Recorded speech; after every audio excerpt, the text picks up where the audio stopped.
cuando hablamos de GPT siempre parece que fuera los estudiantes no lo pueden utilizar y es más bien los profesores se tienen que actualizar. Entonces, bueno, en fin, hay una cantidad de cuestionamientos ahí alrededor de todo eso. Pero el tema es que es una tecnología totalmente disruptora. Y el tema es que es tan disruptora como Internet, ¿no? Ahora nadie se cuestionaría. ¿Esa película fue hecha con Internet? No tiene sentido. O sea, todos los procesos están mediados por Internet. Tú mandaste un archivo, subiste un no sé qué, En pocos años, pocos meses, con la inteligencia artificial pasará lo mismo. Y en un futuro no muy lejano, muchas películas, aunque no queramos, porque sabemos que la lógica que manda es la del dinero, y eso es así, van a estar generadas totalmente, y súper personalizadas, que es un poco el paradigma que plantea Jonas Awful, lo que pasa que obviamente lo lleva al extremo porque es Black Mirror, pero eso va a pasar. O sea, no sé si en 2, 3, 5 años que yo voy a llegar a casa y voy a decir, me apetece una comedia con estos actores y esta actriz de 20 minutos porque me quiero ir a dormir. ¡Pum! Generada. O sea, va a pasar. Y vamos a también nosotros aceptar esa tecnología. Agarrando pueblo, escena A, toma 1.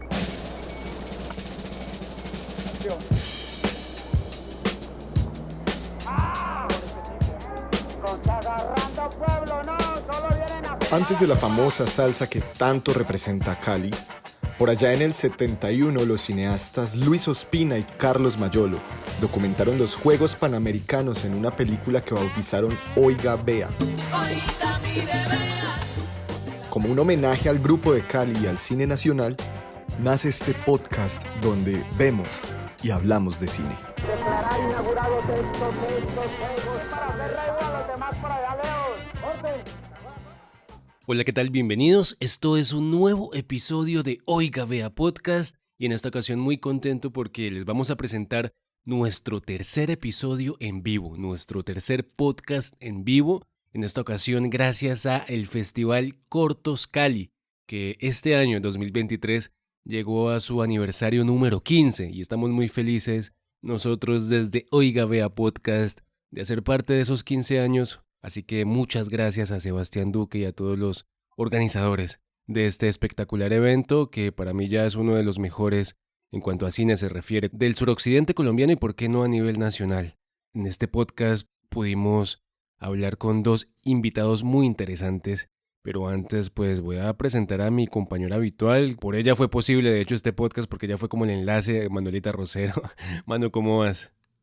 Hola Vic, muy bien. Espero que ustedes también. Y sí, efectivamente, hace una semana, aproximadamente el viernes, tuvimos nuestro tercer podcast en vivo. Ya llevamos 3. Jorge Caballero es un productor e investigador de cine, además de realizador audiovisual. La verdad yo lo recuerdo mucho en Bagatela, Paciente. También hizo por allá en el 2011 una película que se llama Nacer. Son documentales muy de observación, ¿no? Pero de mucha investigación. Bagatela y Paciente a mí me encantaron. Después, Jorge se especializa en inteligencia artificial, en medios digitales y bueno, a través de sus películas y todo esto pues ha ganado distintos premios en Argentina, en el Bafisi justamente, también en Guadalajara, México, en Málaga, España, entre otros lugares con sus películas. Y bueno, Ana Giralt también tiene una amplia experiencia en lo que tiene que ver con investigación, producción audiovisual, ambos. Jorge Caballero y Ana tienen una productora que se llama Gusano Films y Artificio, que es básicamente un proyecto que se encarga de la creación audiovisual sobre la inteligencia artificial y su uso en tareas creativas. Y bueno, Ana Giralt también pues es una directora, hace poco estrenó una película que se llama Robin Bank. También ambos son productores de una película que se llama Toro, invitados importantísimos en este podcast en vivo, espero que lo puedan disfrutar. Y bueno, Manu, no sé qué podemos decir o qué puedes decir vos de este podcast que hicimos en la Universidad Autónoma de Occidente, más exactamente en el Auditorio Sepia. Sí, definitivamente estuvo muy interesante y lo digo desde mi propia perspectiva. Yo también digamos que respecto a la inteligencia artificial solía ser un poco más purista, con el miedo un poco común que pues está en las personas que no quieren que el cine se de pronto transforme en algo muy alejado de lo que lo conocemos, pero escuchándolos a ellos, a Jorge, a Ana, fue increíble la forma en que pudieron también transformar mi percepción. al ver las aplicaciones que tiene el cine y sobre todo al entender que la inteligencia artificial no es como esta concepción un poco futurista que tenemos de los robots o esta tecnología como de alta sofisticación. Realmente nosotros utilizamos inteligencia artificial o la hemos estado utilizando en procesos artísticos desde muchos más años atrás de lo que pensamos. Y es refrescante poder saber que esto es una herramienta y no tiene que convertirse en este fin absoluto de lo que es el arte y lo que somos nosotros los artistas. Yo creo que cualquier persona que tenga un poco de miedo frente a lo que pueda hacer la inteligencia artificial debe oír este podcast para calmar un poco esas ansiedades y entender también la belleza detrás de la inteligencia artificial. Con eso me quedo y me pareció increíble porque yo era como de estas personas un poco reacias a todos estos avances. A mí me pasó algo y es que, bueno, por andar en el afán, por andar pendiente de la logística, de equipos, porque los organizadores nos dijeron, no, tienen, no sé, 1 minuto para organizar el set. Mejor dicho, por andar preocupado en todo eso, los invitados, los equipos, organizar el set, tuve un error garrafal. Y fue que los organizadores me ofrecieron el micrófono externo, el micrófono para que se oyera en todo el auditorio, porque pues obviamente era un auditorio no inmenso, pero sí grande, y de pronto corríamos el riesgo de que lo que habláramos pues no se escuchara de pronto atrás, más atrás, los últimos. Entonces pues yo acepté ese micrófono y claramente pues los baffles, el amplificador hizo que la primera parte del audio quedara mal. Yo estaba monitoreando, pero como estaba tan preocupado por otras cuestiones, pues como que no le di mucha importancia al inicio. Después obviamente caí en cuenta que eso no iba a salir bien. Y más o menos en el minuto 20-25 apagué los micrófonos amplificadores o con los que se escuchaba todo el auditorio, y por eso la segunda parte del podcast se escucha ya en mejor calidad. Entonces yo salí muy preocupado porque yo dije, miércoles, este audio me lo tiré. Pero afortunadamente hablé con mi compañero de Jambrina Producciones, Diego Llanos, a quien ya voy a saludar, que a propósito pueden visitar la página www.jambrinaproducciones.com, ahí ven el trabajo de Diego y por supuesto todo lo que hace Jambrina. Y él me dijo, no, eso se puede rescatar con inteligencia artificial. Y yo, ¿cómo? ¿En serio? Y pues, la verdad, creo que estoy muy satisfecho con el resultado. Porque, miren, este era el audio como quedó. O este era el audio como quedó registrado ese día gracias a mi torpeza. Bueno, primero de todo, muchas gracias por la invitación. Es un placer estar acá y conversar sobre este tema. Pues bueno, yo me llamo Ana Giral y junto con Jorge Caballero tenemos una productora que se llama Artefacto. Y este es el audio como quedó con inteligencia artificial ya restaurado. Pues bueno, yo me llamo Ana Giral y junto con Jorge Caballero tenemos una productora que se llama Artefacto, desde donde investigamos, producimos y creamos cine relacionado con la tecnología y la política. Y llevamos haciendo esto ya desde hace muchos años, más enfocado en el cine documental. Y también nos relacionamos con todo el tema de lo que se conoce como new media o cine expandido, es decir, interactividad, inmersión, realidad virtual, realidad aumentada. Como pueden notar, la diferencia es muy grande, casi que en un 95% diría que se pudo restaurar. Entonces, bueno, gracias Diego, ahí te doy la palabra para que comentes un poco cómo fue el proceso con inteligencia artificial rescatando este audio muy a propósito del episodio de este podcast o del tema de este podcast.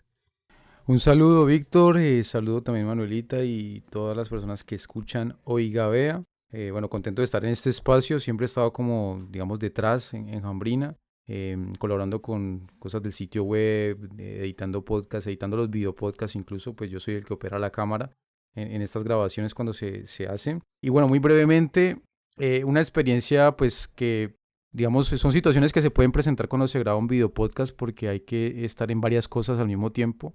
Y digamos que la experiencia fue compleja porque incluso yo creo que la misma suite de Adobe es una inteligencia artificial. Antes, cuando se grababa audio, tocaba hacer las cosas muy perfectas para que pudieran salir bien. Y pues esta herramienta permite, digamos, limpiar un audio, eliminar el eco, eliminar ese tipo de ruidos o basuritas que se escuchan muchas veces en las grabaciones de audio. Sin embargo, como lo comenta Víctor, pues obviamente era un teatro, una especie de teatro, tenía los parlantes, pues fue complejo. Y Adobe, que pues es esta suite que tiene animación, video, audio, ese tipo de editores, también sacó una inteligencia artificial y pues va como muy de la mano con este podcast porque la inteligencia artificial que sacaron se llama Adobe Podcast y esta herramienta permite limpiar el audio muy bien.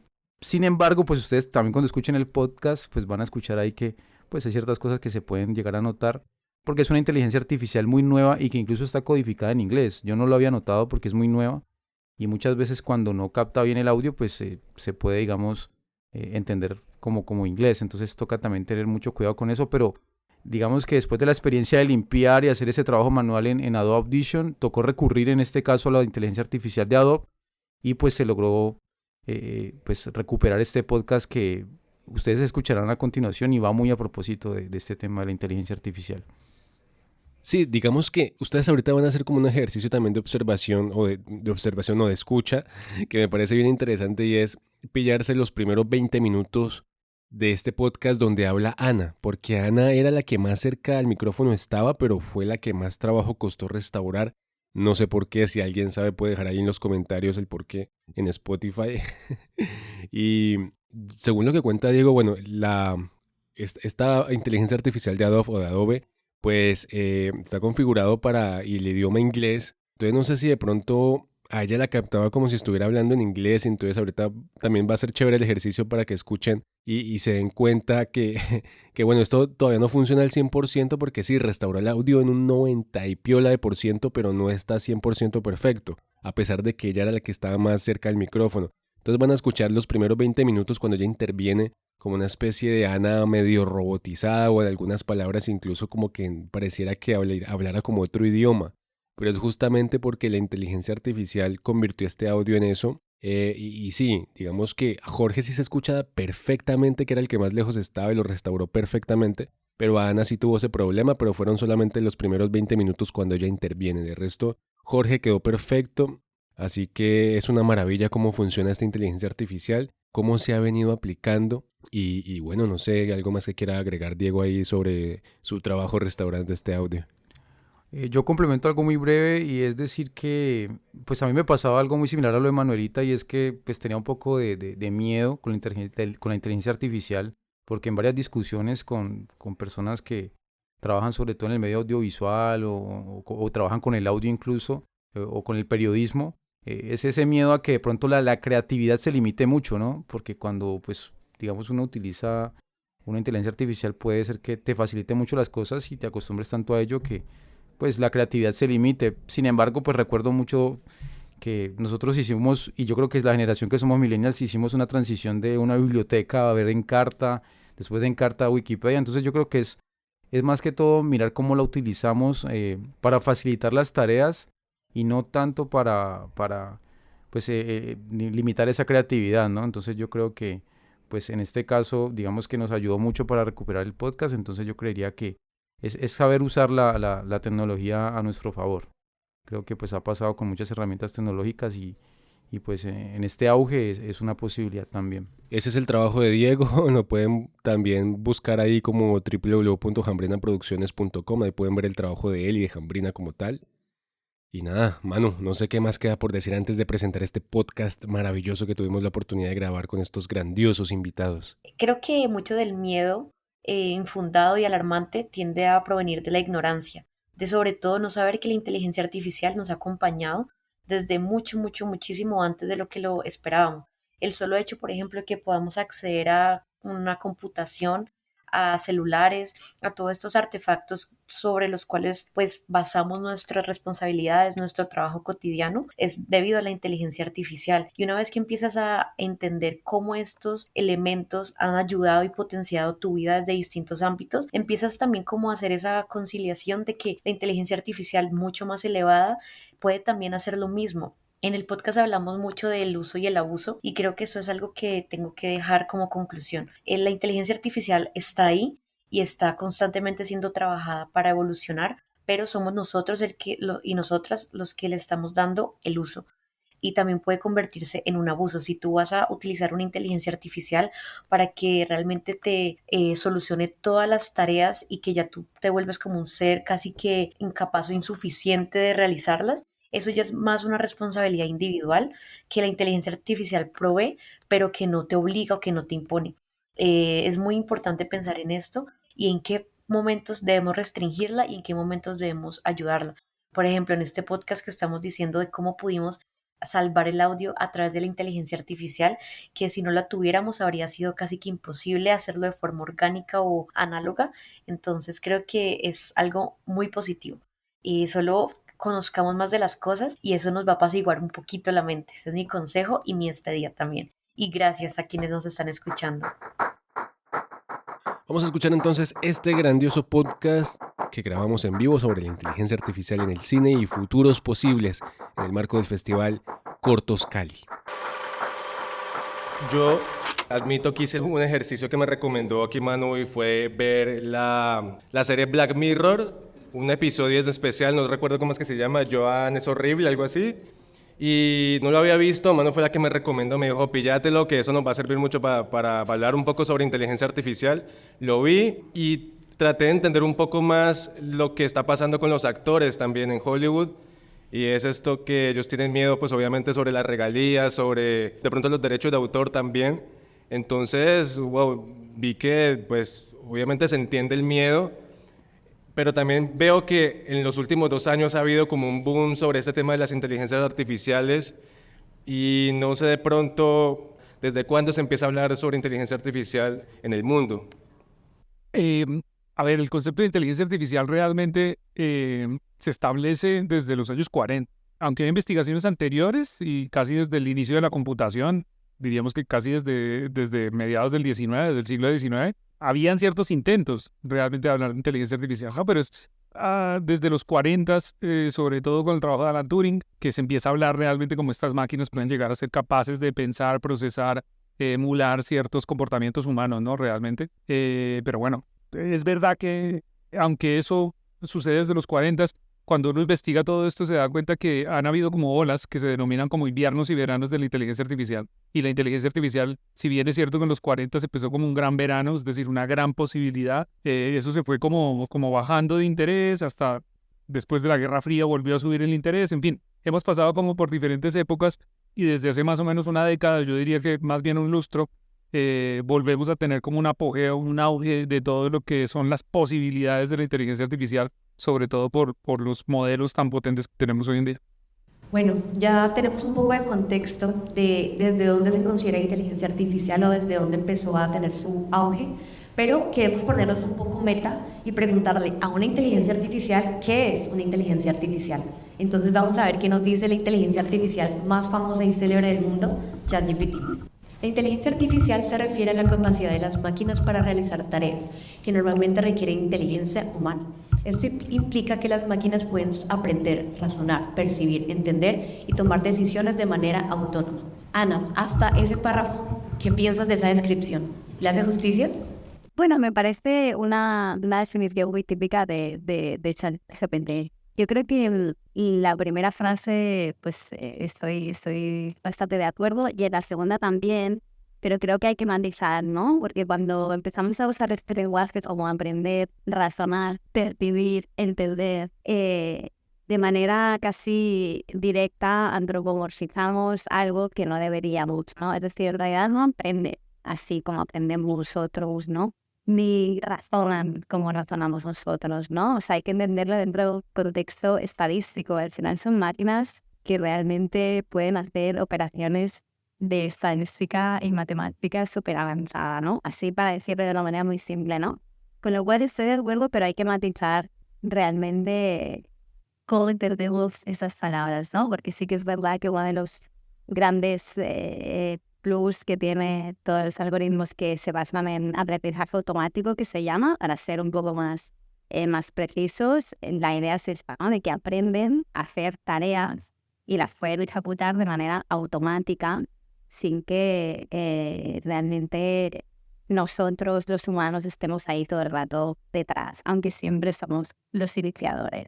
Yo, bueno, tengo aquí como una pregunta y es, ¿qué podemos hacer nosotros hoy en día con la inteligencia artificial? Porque siento que hay como mucho miedo también, los guionistas tienen miedo de pronto a quedarse sin trabajo, los dibujantes, los que hacen storyboard. Siento que hay mucho miedo en el gremio, aquí me imagino que también todos son estudiantes de cine, no sé si alguno también ha aplicado la inteligencia artificial en sus proyectos, ahorita igual les daremos la palabra a algunos si quieren, Pero, es decir, hay que tener, según obviamente su experiencia, hay que tener miedo o esperanza ante estas dinámicas que vienen pasando y lo que puede pasar también. Yo creo que no hay que tener miedo de la inteligencia artificial como algo abstracto, sino que hay que tener miedo de las empresas que están detrás, ¿no? Y que actualmente son muy opacas, ¿no? Es decir, OpenAI, que es la empresa detrás de ChatGPT, de Open, no tiene nada, ¿no? Es decir, lo que hay que vigilar con estos discursos apocalípticos es dónde están poniendo el foco, ¿no? Y están poniendo el foco donde no se tiene que poner, ¿no? Eso por un lado. Por otro lado, como creadores, ahora estamos frente un cambio de paradigma que hace años no se daba, ¿no? De pronto, o sea, todas estas automatizaciones siempre se han dado en terrenos que no eran creativos y parecía que estábamos a salvo, ¿no? De pronto, estos algoritmos pueden emular la creatividad o ser creativos, que esto es otro debate, ¿no? Con lo cual se abre un paradigma que nos hace pensar a los que nos dedicamos a los campos artísticos que igual nuestras profesiones están en riesgo, ¿no? Nuestras profesiones están en riesgo en tanto que los que mandan en el sector laboral prefieren automatizar procesos para que se produzca más y más rápido, sin igual tener en cuenta el aspecto cultural, el aspecto de la innovación, el aspecto que igual los artistas más buscamos, ¿no? O sea, en ese sentido lo que hay que vigilar, y por eso me parece súper pertinente y súper importante la lucha que se están dando los actores, actrices y los guionistas en Hollywood, porque lo que están intentando es sentar las bases para que no se degraden nuestros trabajos, que es lo que ha pasado con muchas áreas en las que la inteligencia artificial ha irrumpido, ¿no? Entonces, lo que debería pasar en un mundo ideal que no estuviera regido por las reglas que están regidas en el mundo, sería que estas herramientas fueran súper útiles para los creadores, las creadoras, y que pudiéramos, ¿no?, expandir nuestras posibilidades, abrir nuevos mundos, gestionar mucha más información de la que ahora podemos, ¿no? Pero desafortunadamente, pues, bueno, sabemos en el mundo en el que vivimos. Bueno, y sí es cierto que esta relación un poco onerosa y de miedo frente a las inteligencias artificiales ha estado presente desde que el humano ha tenido autoconciencia de sí mismo y su existencia. Ahorita, por ejemplo, el debate está enfocado allá su aplicación porque ya está implementándose, pero antes el debate estaba un poco enfocado a la posible, digamos que aplicación, cuando no se tenía ni siquiera como un pequeño avance tecnológico que pudiera permitirlas. ¿Cómo se concebía desde la parte creativa la existencia de una inteligencia artificial o de una vida artificial? Sí, es una pregunta interesante, amplia, pero ¿te refieres como históricamente cómo se ha visto la automatización de procesos creativos? O... Sí, y también como yo sé que la inteligencia artificial ha tenido su origen como desde su concepto, Sí. también a través de la mitología. ¿Cómo es ese primer acercamiento de una persona mitologizando una inteligencia artificial debido a la necesidad de entenderla? Sí, bueno, digamos que habrían como varios conceptos y varias rutas desde donde trazar esto, ¿no? O sea, una ruta, pues como todo, ¿no? O sea, tú podrías como trazar rutas históricas a partir de diferentes conceptos o diferentes como puntos de partida, ¿no? Entonces, claro, si tú miras la lógica de un ser humano tratando de hacer otro ser humano a imagen y semejanza de lo que haría un creador, eso ha existido, digamos, en la historia de la humanidad desde que el ser humano es ser humano, ¿no? Desde el mito del Génesis, ¿no? Incluso ha existido esa cosa de generar algo, digamos, que no viene de un poder creador superior, ¿no? Y si nos remitimos, digamos, más como a conceptos míticos o mitológicos, encontramos casos como el del golem, por ejemplo, en la tradición judaica, o el caso de Frankenstein, de Mary Shelley, ¿no? Que es como estos seres, digamos, que son engendros que ha creado el ser humano para que le ayuden de una u otra manera y que al final ese engendro se ha convertido, digamos, en su peor pesadilla porque lo que están haciendo es atacándolo, ¿no? Pero se entiende, porque de alguna manera lo que está haciendo es replicando lo mismo que yo le hice a ese supuesto creador, ¿no? Estoy dejando de considerar que ese creador es el único que puede dar vida, yo le doy vida a algo, con lo cual va a ser lo mismo que yo hice, ¿no? Como tratar de exterminarme de alguna manera, ¿no? Y es el relato de la ciencia ficción tradicional en el cine de Hollywood de la inteligencia artificial, ¿no? Si uno se pone a pensar en Terminator, en Her, incluso en la película, una de las películas fundacionales de todo esto, que es Metrópolis de Fritz Lang, tendrían, digamos, como ese mismo componente de una máquina superior que nos va a acabar, ¿no? Básicamente. Entonces, esa sería una vía desde donde poder explorar todo esto, ¿no? Sería como una primera noción de, bueno, históricamente esto de dónde viene. Eso es una posibilidad. La otra sería si los creadores creativos de todas las épocas han tratado de automatizar sus procesos con inteligencia artificial o no, ¿no? Y uno se da cuenta que sí, que de hecho hay como diferentes filósofos que han dicho, si uno mira, digamos, las lógicas de la naturaleza, se da cuenta que la naturaleza tiene procesos como muy maquínicos, que son prácticamente automáticos, ¿no? Que incluso siguen las reglas de la matemática, ¿no? Por ejemplo, yo qué sé, el número pi. Pues el número pi no se lo inventó Pitágoras, simplemente fue de ver una relación, digamos, de proporciones de un círculo, ¿no? O el número áureo, ¿no? Como esta clase de proporciones existen en la naturaleza, ¿no? Entonces, seguramente los creativos de todas las épocas lo que han tratado es de ver si existían como unas fórmulas para poder replicar sus procesos, y eso ha existido desde hace muchísimos siglos. Hemos visto autómatas, hemos visto procesos automáticos que han hecho música, que han hecho literatura, que han seguido reglas matemáticas para hacerlo, ¿no? Con lo cual, si uno lo mira desde la automatización en el arte, esto no sería como algo tan nuevo, sino simplemente la evolución mucho más compleja de un proceso que lleva siglos dándose. Sí, muy interesante, y que sobre todo pensar en que la creatividad antes estaba concebida como algo un poco más sublime, pero el contraponernos con lo que es la inteligencia artificial de pronto también cambia lo que se conoce como creatividad, como si la creatividad pueda ser programada y no es un don especial que tiene un ser humano al nacer. ¿Tú cómo, Ana, por ejemplo, considerarías eso? Bueno, es una pregunta que todavía me hago, ¿eh? No es que tenga una respuesta, creo que es una pregunta muy interesante que ahora, yo creo que una de las cosas buenas que tiene todo este auge de la inteligencia artificial es que nos hace repensar cosas que igual hace tiempo que no pensaban, ¿no?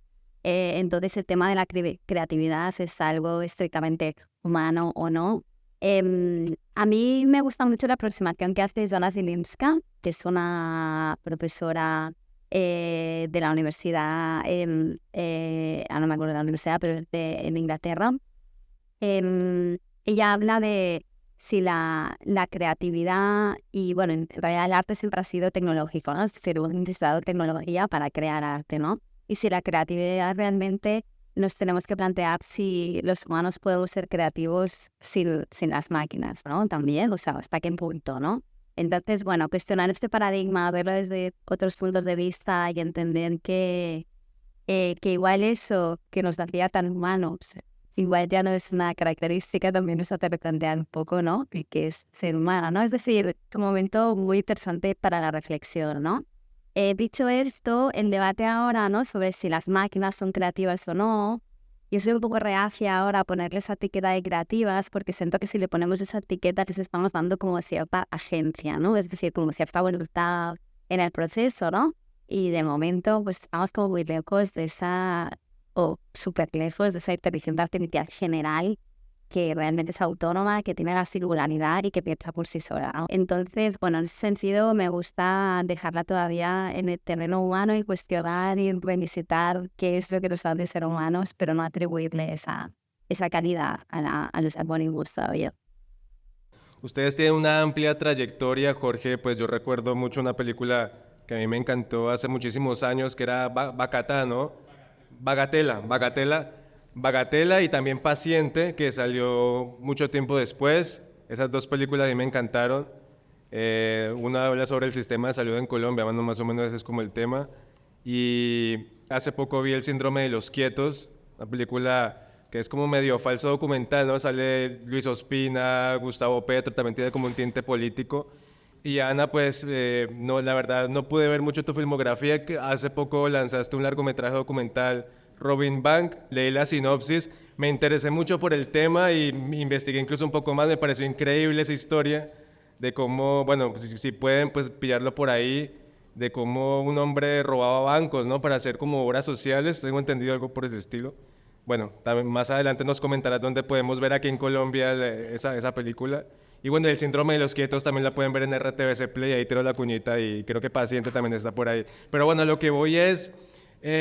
ustedes ya en estas películas han implementado algo de inteligencia artificial. Quiero que nos cuenten un poco esa experiencia, cómo lo han aplicado y las conclusiones que han sacado con todo esto. Bueno, pues vamos a empezar con Robin Bank. Pues a ver, Robin Bank es un documental sobre el caso de Enric Duran, que es un activista catalán que estafó a 39 bancos y medio millón de euros y lo distribuyó a movimientos sociales, ¿no? Es de corte anarquista, anticapitalista, ¿no? Para que nos situemos en la órbita. Eso pasó hace mucho tiempo antes de la crisis de 2008 y con su acción intentaba denunciar las malas prácticas de los bancos y intentaba también alertar a la población de que iba a haber un crack porque era insostenible, ¿no? Ese modelo. Bueno, pues una parte de esta película, bueno, y luego hubo un juicio y no se presentó y está en búsqueda de captura desde hace como casi 10 años. Y la película reconstruye toda su historia y lo busca y lo encuentra en la clandestinidad en la que está viviendo ahora. Con lo cual, en el planteamiento de esta película había una parte que había mucho pasado, que era muy interesante porque la idea era reconstruir todo y llegar hasta él, ¿no? En este pasado decidimos que había una parte que se haría con animaciones y cuando empezamos la película, que empezó la película igual hace 6 años y hace 3 años ya que la terminamos, ¿no? Más o menos, o 2 y pico. Pues esta parte de la animación la quisimos al menos automatizar alguna parte, ¿no? Y con los 2 artistas que hicieron la animación, Laura Gines y Pepo Meneses, estuvimos investigando en esa época con Radway, que es una de las empresas líderes ahora en inteligencia artificial generativa, en vídeo generativo, a ver cómo podíamos automatizar ciertos procesos. En ese momento igual era demasiado pronto y no encontramos como el workflow más adecuado y los animadores también, bueno, tenían su manera de trabajar. Con lo cual, bueno, eso lo dejamos en unas pruebas, pero fueron muy interesantes. Y la utilizamos en solo otros aspectos, que uno fue, sí que generamos unas animaciones, pero bueno, ahora si vemos en el nivel en el que están ahora, parecen como muy arcaicas, ¿no? Pero es que hace muchos años entrenamos una red neuronal. ¿Eso qué quiere decir? Cogimos las bases de datos de billetes de todo el mundo, porque eran miles, o sea, eran muchísimas, y las metimos, digamos, como en un algoritmo para que fuera capaz de generar también los billetes, ¿no? Entonces hay una pequeña animación que genera billetes inventados nuevos, ¿no? Y bueno, hay como unas interpolaciones y parece una pequeña animación. Entonces, bueno, es como una proto IA generativa. Y luego lo usamos para otras cosas interesantes como analizar el guión. También extraímos todos los fotogramas de la película y los pusimos en unos mapas que te permiten, unos mapas visuales como en 2D, digamos, que te permiten ver toda la película, ¿no? De un vistazo y te propone, digamos, el algoritmo nuevas relaciones entre las imágenes, con lo cual cuando estás en fase de montaje, pues es muy interesante, ¿no? Verlo. Y luego también la analizamos a niveles, ¿no? De guión, de posible target al que iba dedicar la película. Entonces, bueno, fueron una de las primeras cosas iniciales que hicimos. Y luego ya más cosas a nivel de deliveries, que también eran interesantes y que eran muy prácticas, como, yo qué sé, transcripciones de todo el material, organización de los materiales, extracción de todos los frames de la película con los timecodes y toda la transcripción, ¿no? Y eso nos aligeró bastante todos los materiales que se tienen que entregar a las televisiones, a los fondos de cine, que son muchos y son listas muy largas. Entonces, bueno, entonces desde siempre de alguna manera hemos intentado con los conocimientos, Jorge también programa, con lo cual siempre hay algo que podemos ir como un paso adelante, ¿no? Entender la tecnología y ver cómo la podemos aplicar, aunque eso no esté comercializado, ¿no? Un poco, y cómo podemos, eso sí, automatizar ciertas tareas que en productoras pequeñas son muy útiles, ¿no? Porque no tienes que perder tiempo transcribiendo.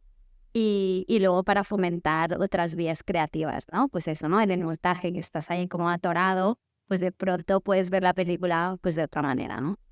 En el síndrome de los quietos específicamente, por ejemplo, me pareció pues muy bueno esto de como de clasificar, como de incluso clasificar por colores, clasificar por escenas. ¿Cómo fue también como este trabajo? Sí, yo creo que aquí hay una cosa súper importante para, claro, la gente que no está familiarizada con estos conceptos, cuando uno le hablan de inteligencia artificial, ¿qué es lo primero que piensa, ¿no? Realmente, porque claro, para muchos de los que están aquí en la sala seguramente y de los oyentes, hablar de inteligencia artificial, de entrada uno pensaría que inteligencia artificial es GPT, ¿no? O ChatGPT, o Midjourney, ¿no? O estas herramientas que son como más habituales, ¿no? Es decir, que yo escribo algo y me genere algo automáticamente, ¿no? Que uno tiene muy asociado la idea de que inteligencia artificial significa que la máquina hace sola algo, ¿no?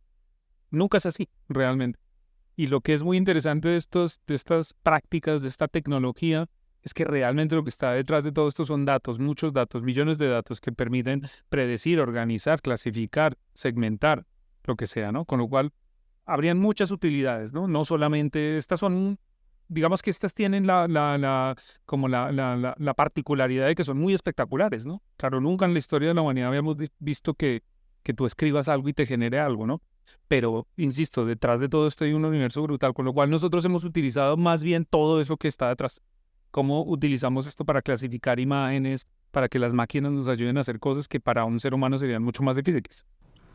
Y ahora que ustedes mencionan eso, el de entrenar a los modelos, esa fue la pregunta grande que me surgió al oír sus charlas y al leer sobre la inteligencia artificial. El cómo uno entrena un modelo para que se vuelva experto en una tarea específica. ¿Cómo es ese proceso?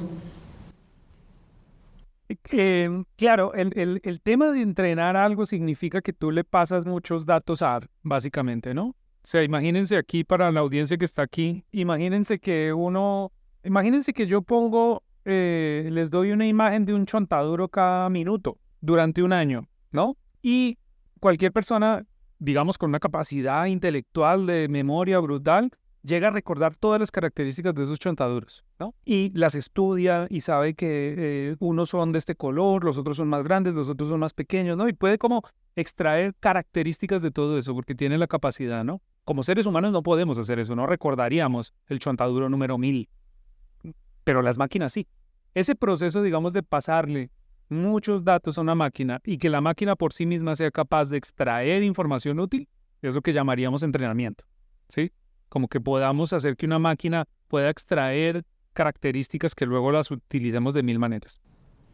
Algo que también me parece muy interesante es pensar que la mayoría de máquinas están entrenadas para hacer una tarea en específico. No son máquinas, digamos, que relacionadas a la aplicación de multitarea o multitasking, sino que se vuelven expertas en una actividad determinada y no se amplía o se extiende a que sean expertas en otra. ¿Por qué se está implementando de esta forma?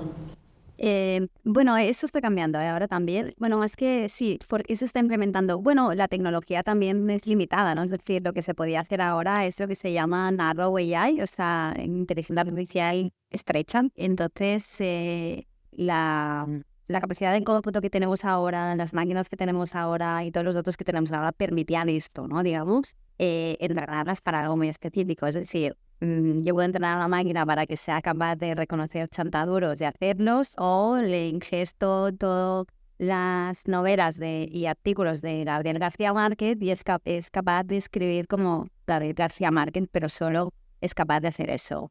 Ese paradigma está cambiando ahora con los denominados transformers, ¿no? ChatGPT en realidad no ha sido entrenado para una sola tarea específica, es decir, sí en el sentido de que lo que hace es predecir el texto que va a venir después, ¿de acuerdo? Pero de cualquier cosa, o sea, no ha estado entrenado solo con un corpus textual, está entrenado con todo lo que hay en internet, ¿no? Con lo cual es capaz de escribir como García Márquez o como Cortázar o como Gloria Fuentes, ¿no? Es decir, esto cada vez son más multimodales en el sentido, ¿no? Tienen capacidad ya no solo esto, sino de te escribo esto, pero también te hago una imagen, ¿no? Y te busco en internet y tal. Con lo cual, toda esta capacidad ahora de alguna manera se está ampliando. Hacemos aquí una pequeña pausa para decirles que sigan este podcast en Instagram, @oigaveapodcast. Si está escuchando esto en cualquier plataforma de podcasting y no nos sigue por ahí todavía, en este pequeño corte pues le dimos la intervención al público. La mayoría eran estudiantes de allí de la Universidad Autónoma, comentaron su experiencia con la inteligencia artificial, específicamente con ChatGPT. Y bueno, también mencionaron un poco cómo se viene utilizando esto en las aulas de clase Y también tomó la palabra el profesor William Vega, director de cine también de películas como Sal y La Circa. Eso fueron las intervenciones, no las tenemos aquí porque están en muy mal estado porque ahí sí no había nada de micrófono, pero pues se dio la discusión allí y ya volvemos otra vez con Ana y con Jorge Caballero comentando un poco lo que se habló en estas intervenciones. Son muchas preguntas, todas muy interesantes, ¿no? Yo estoy totalmente de acuerdo con William. De hecho, hay un filósofo francés que se llama Bertrand Stiegler, que Stiegler como que dice que no existiría un ser humano sin tecnología, ¿no? Porque creo que uno de los grandes problemas es tal vez tratar de distanciar siempre eso mucho, ¿no? Parece que humanidad sea una cosa y tecnología sea otra, ¿no? Y Stiegler lo que dice es que nunca ha existido un ser humano atecnológico, ¿no? Somos lo que somos gracias a la tecnología, porque hacer fuego fue tecnología, ¿no? Con lo cual, totalmente de acuerdo en que no, esa distinción, digamos, siempre causa muchas complicaciones y no es necesaria realmente. Creo que esa pugna tiene que dejar de existir, ¿no? Lo que pasa es que esto lo pone de manifiesto en el sentido de nos van a reemplazar, pero bueno, la cuestión creo que tiene que ver con lo que decía Ana, con una cuestión casi de propiedad, casi capitalista, que no con una cuestión esencial de la tecnología, ¿no? Ahora, respecto a lo que ustedes mencionan, no, totalmente. Nosotros somos profesores en universidades. Y el gran debate, digamos, ahora que tenemos en las universidades es si los estudiantes tienen que utilizar o no GPT o cualquier otra tecnología de estas y cómo la van a utilizar. Si eso tiene que empezar a ser algo importante o no. Y está muy en la raíz de todo eso. De hecho, incluso la propia gente de OpenAI tiene un blog que dice cómo hacer servir GPT y ChatGPT para las clases. Justamente para tratar de evitar una especie de suplantación. Es decir, el miedo de todo esto viene con la automatización, ¿no? Es decir, que tú le estés poniendo, digamos, tu capacidad de raciocinio a una máquina. Porque la máquina es muy mala para hacer eso, ¿no? Un poco al hilo de lo que decía Ana. Las máquinas estas no hacen procesos lógicos, hacen procesos estadísticos, matemáticos.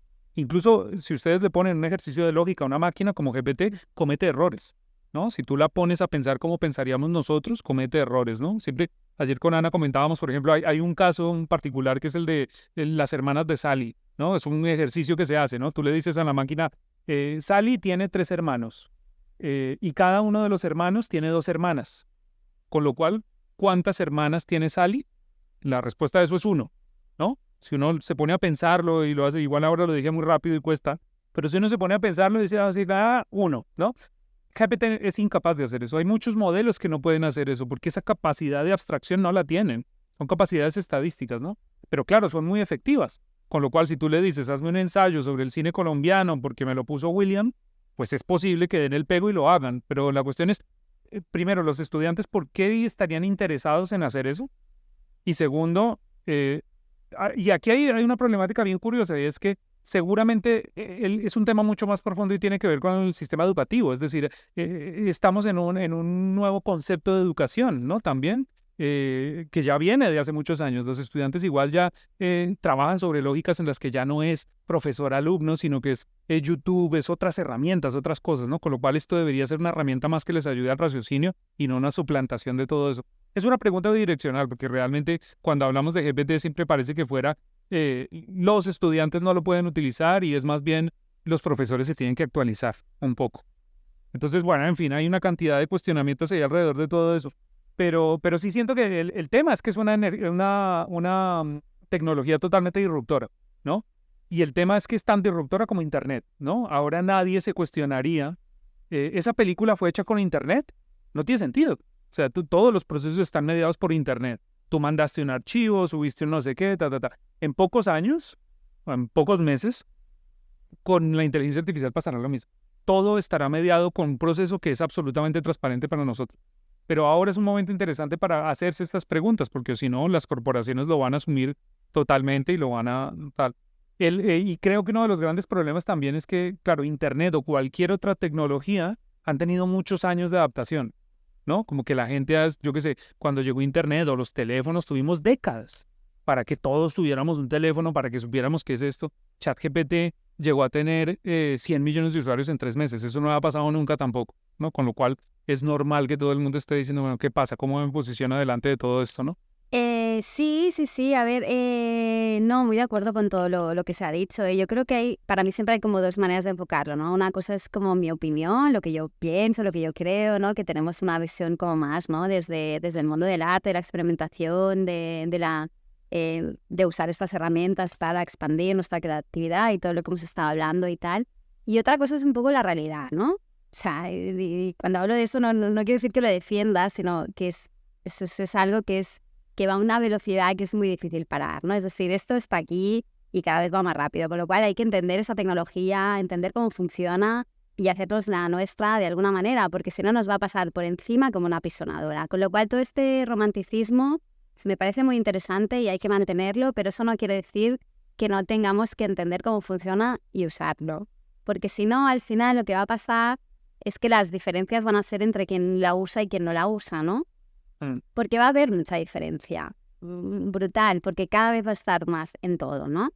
Entonces, yo creo que van a pasar varias cosas en un futuro así cercano, ¿no? Uno, primero, ahora estamos en este momento que ha habido este super verano que se llama, ¿no? De la IA, desde ChatGPT del año pasado y DALL-E, todos estos modelos de text-to-image y generación, la IA generativa en el mundo creativo, ¿no? Estamos, bueno, según estadísticas, estamos llegando como al pico, ¿no? Y ahora habrá como esta distribución que ya se va intuyendo por acá, en plan, bueno, ChatGPT no es tan guay como parecía al principio, porque ya lo he usado un poco más y veo qué tal, ¿no? Entonces habrá esta como desilusión que ya está bien, porque también ahora hay como una sobreinformación de todo esto y vamos a llegar a un punto donde se va como la gente que realmente lo está usando va a empezar a adoptarla de una manera como más habitual, ¿no? Y ahí es donde se va como a implementar de verdad esto, ¿no? Y en un futuro no muy lejano, muchas películas, aunque no queramos, porque sabemos que la lógica que manda es la del dinero, y eso es así, van a estar generadas totalmente, o sea, totalmente, y súper personalizadas, que es un poco el paradigma que plantea John is Awful, lo que pasa que obviamente lo lleva al extremo porque es Black Mirror. Entonces, pero eso va a pasar. O sea, no sé si en 2, 3, 5 años que yo voy a llegar a casa y voy a decir, me apetece una comedia con estos actores y esta actriz de 20 minutos porque me quiero ir a dormir. ¡Pum! Generada. O sea, va a pasar. Y vamos a también nosotros como humanos a aceptar esa tecnología. El otro día salió una encuesta que en Estados Unidos la gente no quiere ver películas hechas con IA y tal, no sé qué. Es que dentro de unos años creo que la pregunta va a ser diferente porque igual ya no le vas ni a diferenciar o ya te va a dar igual. Es decir, tenemos una relación con lo digital que es, ¿no? Cada vez es más diferente, ¿no? Con lo cual, ese es un paradigma en el que estamos, ¿no? Que van a pasar muchas cosas y como más sepamos de esto, más vamos a poder, primero, ¿no? Luchar para que no se degraden nuestros trabajos y ser más competitivos en un mundo que desgraciadamente funciona así, ¿no? Muchas gracias, Ana. Ahora que estamos hablando de las aplicaciones, el uso de la IA, por ejemplo, en el campo cinematográfico no es exclusivamente reciente. De hecho, desde la década de los 70, 80 se empezaban a implementar pequeños atisbos de las inteligencias artificiales para automatizar y optimizar los procesos.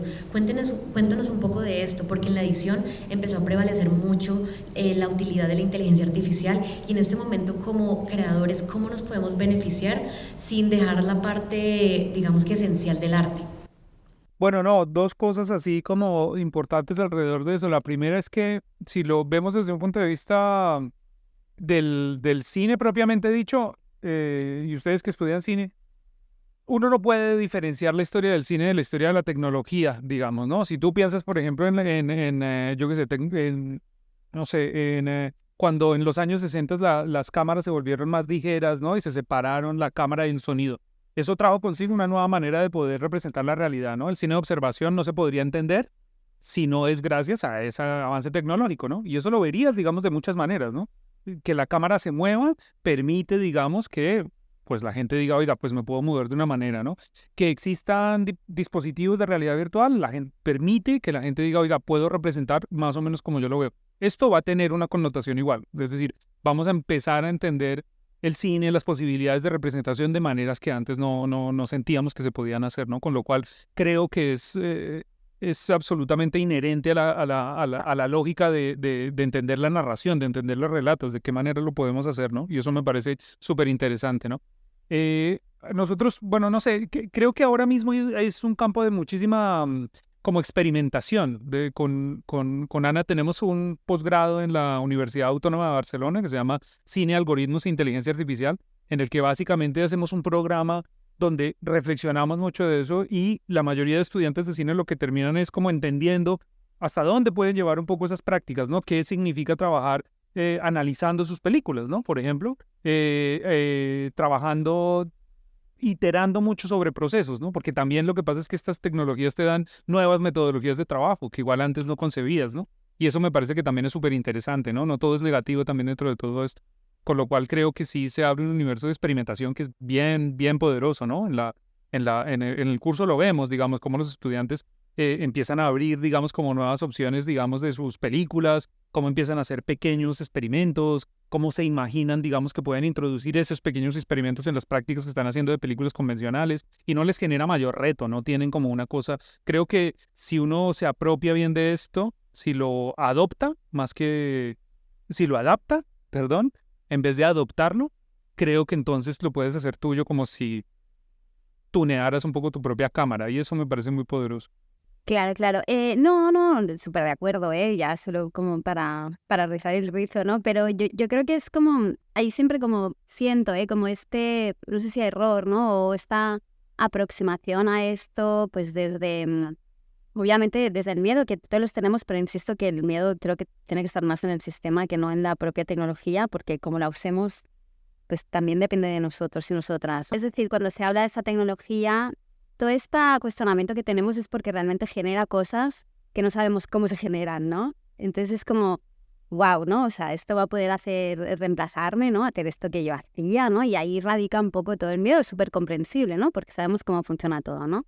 Pero creo que si cambiamos el paradigma y no nos aproximamos así, como una tecnología que funciona por sí sola, sino es una tecnología que yo uso y adapto a mis necesidades, el paradigma de la aproximación a eso es muy diferente, ¿no? Entonces, bueno, yo creo que eso es súper importante, ¿no? Cómo vemos esa tecnología y cómo la adaptamos a nuestros procesos y cómo estamos ante realmente un cambio de paradigma como muy bestia, ¿no? O sea, como cuando se inventó el cine, ¿no? De alguna manera que se inventó a través de una máquina, ¿no? O sea, fue esa tecnología que permitió el cine, ¿no? Como la fotografía también. Luego eso, al cabo de unos años, pues derivó en un lenguaje, ¿no? Si estamos delante de un nuevo medio o solamente una herramienta superpoderosa como el Photoshop, bueno, pues necesitamos un tiempo también, ¿no? Como para entenderlo, estamos justo en las primeras filmaciones con un nuevo sistema que nos permite algo como, es decir, la parte fascinante de esto creo que también hay que hablarla, ¿no? Como creadores hay una parte fascinante que a mí me permite pues crear cosas que antes no podía o imaginar más fácilmente o tener un feedback con un elemento tecnológico que antes no podía, ¿no? Con lo cual, esta parte de experimentación, como decía Jorge, es súper importante, ¿no? Porque de ahí radica un poco hacia dónde va a ir esto a nivel creativo, ¿no? También a nivel industrial. Por eso siempre como distingo un poco esas dos aproximaciones, ¿no? Nosotros como creadores y creadoras, pues a nivel artístico, pues es que bueno, hay que aprovecharla, ¿no? O sea, habrá gente que...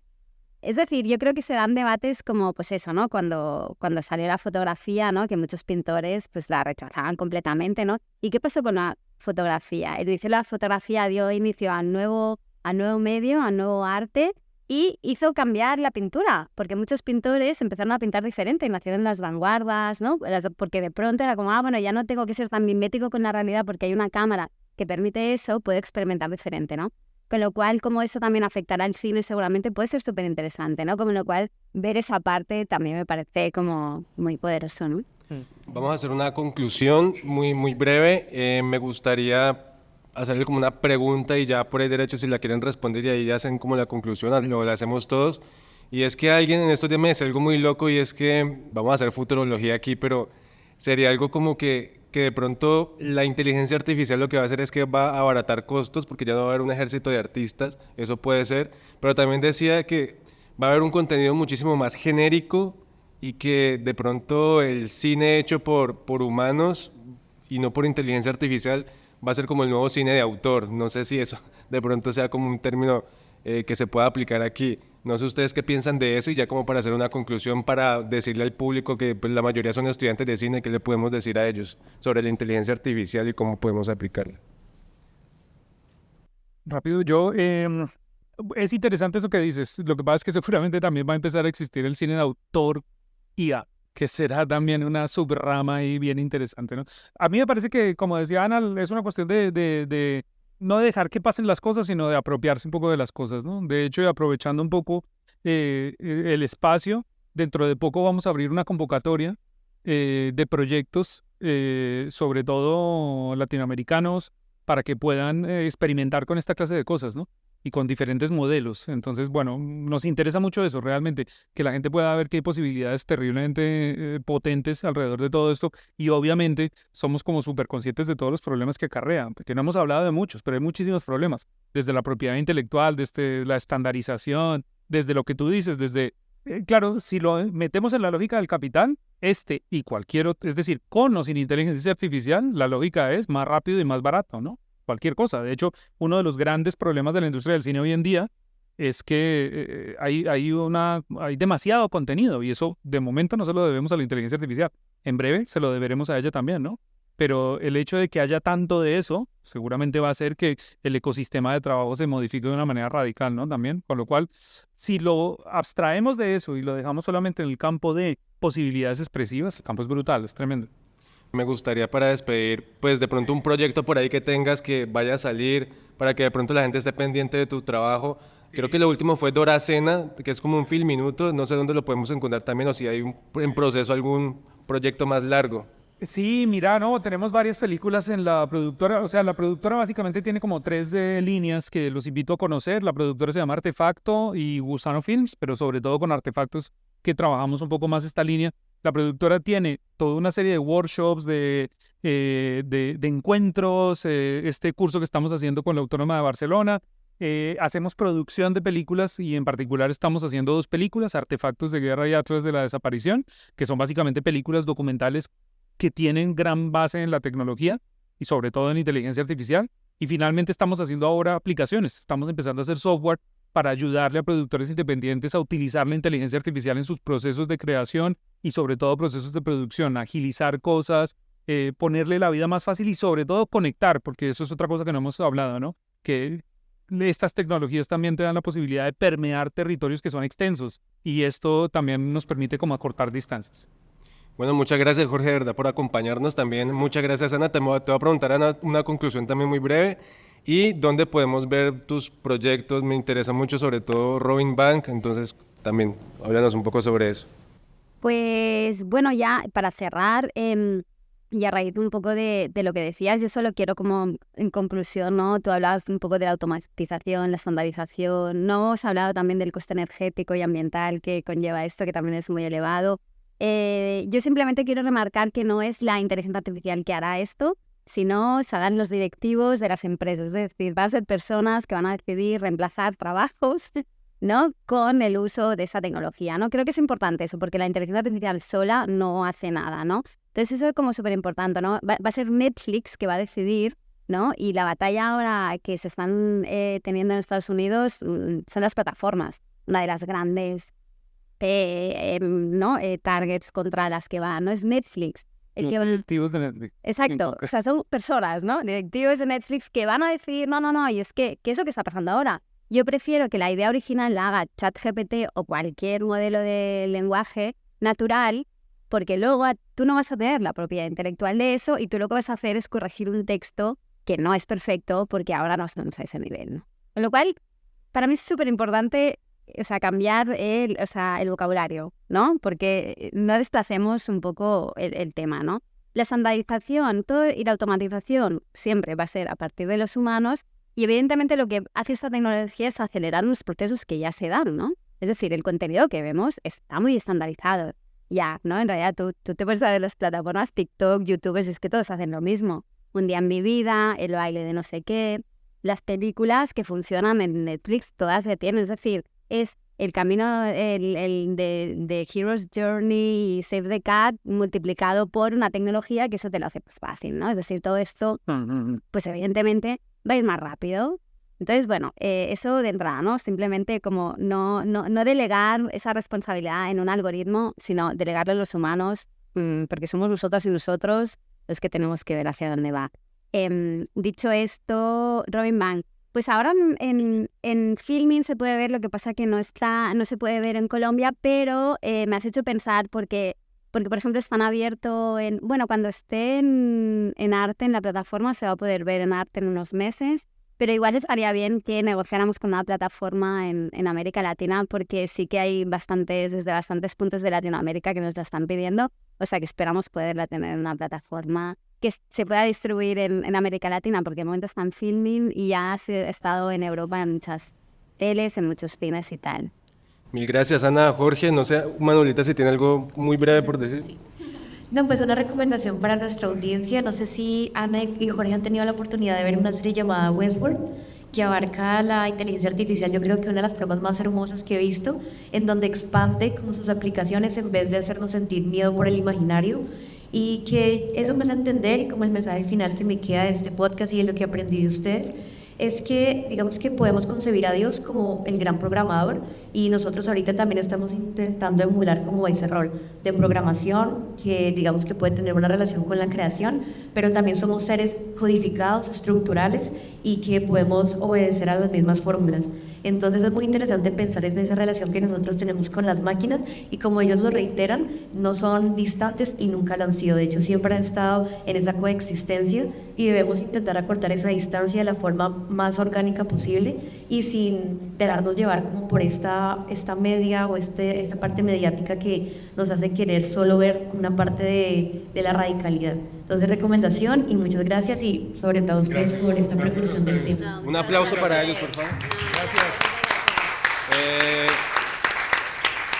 Sí, aquí, como decimos aquí en Cali, me están azarando con el tiempo, como decimos aquí en Cali, entonces terminamos. Quiero comprometer al profe William Vega que ojalá nos pueda acompañar algún día en el podcast, ¿sí? ¿De una? Bien. Listo, profe, muchas gracias. Bueno, esto es todo por hoy en Oiga Vea Podcast. Gracias a Jorge, a Ana, y nos escuchamos pronto. Gracias a ustedes. Gracias.